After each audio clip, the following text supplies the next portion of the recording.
If you suspect that your phone calls are being monitored, whether it's by a stalker, hacker, employer, parent, or law enforcement, there are several signs to watch out for.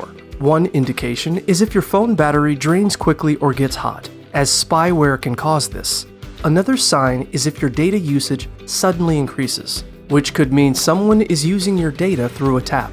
If your phone lights up or behaves erratically without your input, it could be controlled remotely. An influx of ads or unfamiliar apps on your phone may also indicate a tap.